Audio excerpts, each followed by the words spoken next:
Okay, 4 down. 3 letters, household pet with 4 legs. Pig.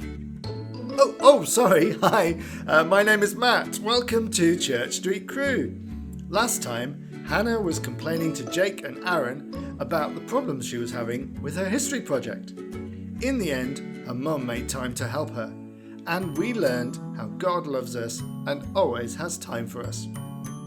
Right, you go and see what's happening on Church Street today. I'm just going to finish my crossword. 4 down. No, pig doesn't fit. Cow. Fish. Tortoise.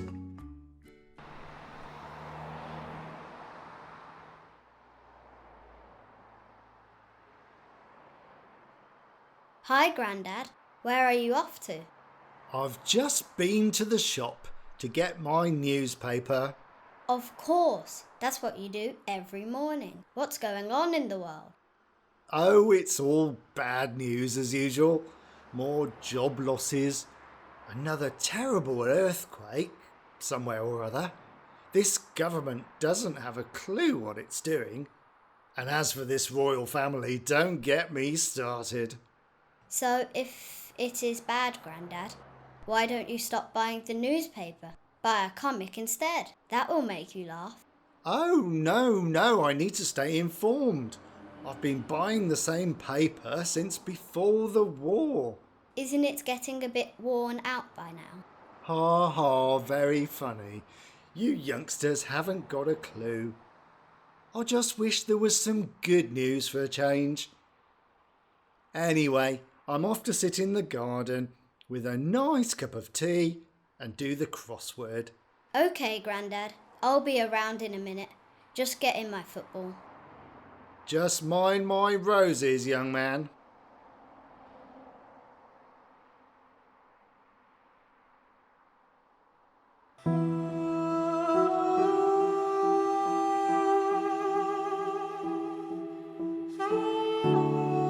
The mystery begins almost 2,000 years ago. Jesus knew that it was time to finish what God had sent him to do, so he and his friends set off for Jerusalem. Crowds of people gathered along the way. They were surprised to see such an important person riding on a donkey. The people covered the road with their coats and branches from the trees. The people who were in the crowd believed that Jesus was the promised king who had come to set them free. It was an important holiday in Jerusalem, so Jesus told his friends to go into the city and prepare a special supper. Jesus explained to them that he was going to be killed, but he would come back to life 3 days later. After supper, Jesus and his friends went into a garden to talk to God the Father. While they were there, a gang of men came into the garden with swords and sticks. They were led by Judas, one of Jesus' friends who'd turned against him. "Have you come to arrest me with swords and sticks, as if I were a robber?" Jesus asked them. They took him away and led him to Caiaphas. He was the head religious leader. The leaders were jealous of Jesus and were looking for false things that they could say against him. Caiaphas stood up. He said to Jesus, "Have you nothing to say? What about the things these men are saying to you?" But Jesus said nothing.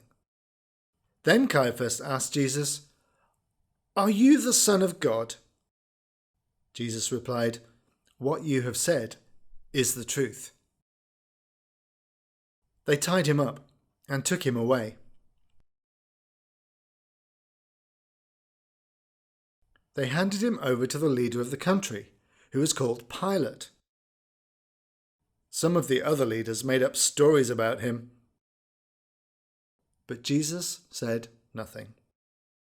Pilate was surprised and thought hard. He took a bowl of water, washed his hands in front of the people, and declared, "I am not guilty of the death of this good man." They took Jesus and began to hurt him and make fun of him. They took him to a place called the Skull. They nailed him to a cross. It was sad.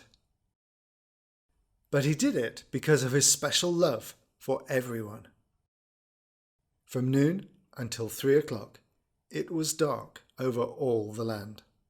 And then Jesus died.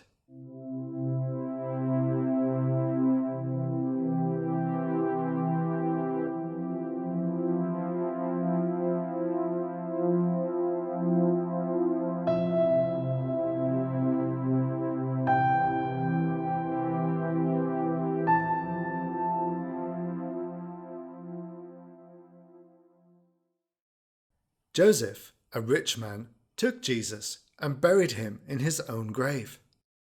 No one understood why Jesus had to die, because he'd never done anything wrong.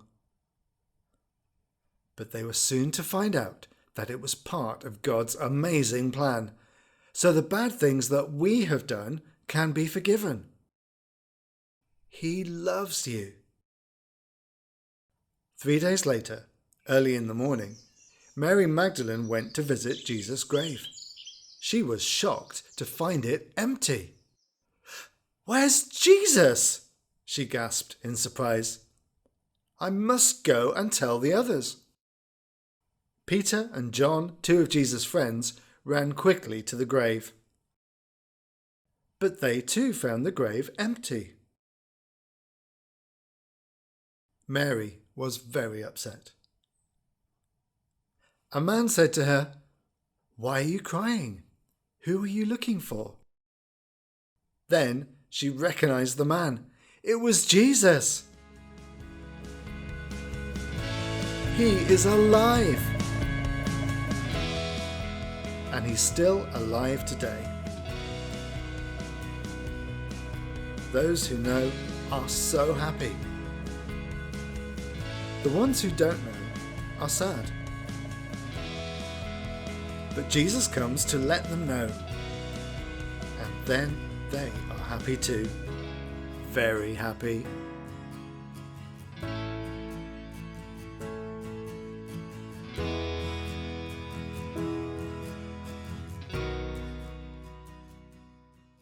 We all love getting good news. It makes us happy.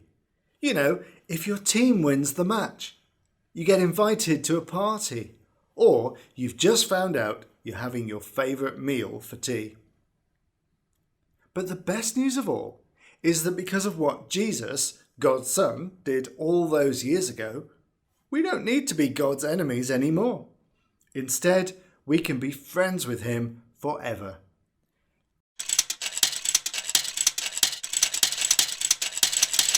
That's what the Bible means when it says, "We were God's enemies, but he made us his friends through the death of his Son." Which comes from the part of the Bible called Romans, chapter 5, verse 10. That really is the best news ever. Now, let's see if Grandad has found anything good in his newspaper.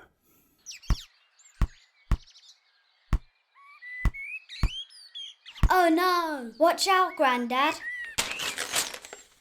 My newspaper! My crossword! Sorry, Grandad. I was trying really hard not to hit your roses. I didn't think about your newspaper. Yes, well, I know. I'll just get the ball and go away. I was going to say, yes, well, I realise you didn't mean to do it. We all make mistakes from time to time. But your newspaper is ruined. I'm really sorry. Next time I want to play football, I'll go to the park. I've got time to take you now if you like. After all, I've got nothing left to read. Although Grandad was disappointed about his newspaper, his relationship with Jake was more important. Jake was sorry for what he did and realised he needed to do things differently in the future. In the same way, God doesn't like the bad things we do, but he does like us. In fact, he likes us so much that he sent his son Jesus to deal with those bad things so we can be friends with God forever. We need to say sorry for the times we mess up and allow God to help us change the way we live. Over the next few days, think about some of the times that you have messed up. If you want to, talk to God about it. Say sorry for those things and thank God that you can be forgiven. That is good news. Also, when someone does something that upsets you, see if you can forgive them too.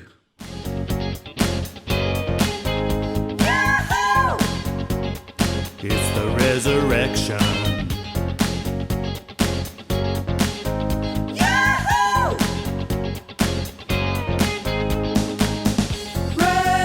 Resurrection time, come on! It's the resurrection. Resurrection time, come on! Let's celebrate. We're gonna shout, He's risen tonight. Let's celebrate, it's alright.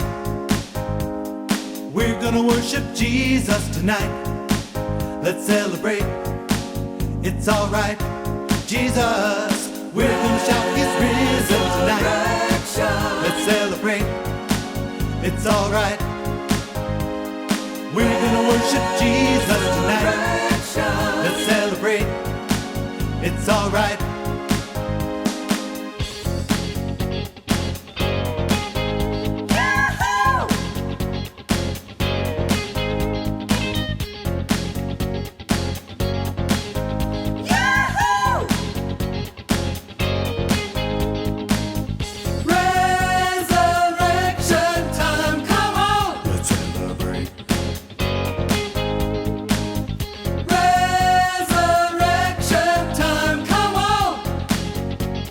It's the resurrection.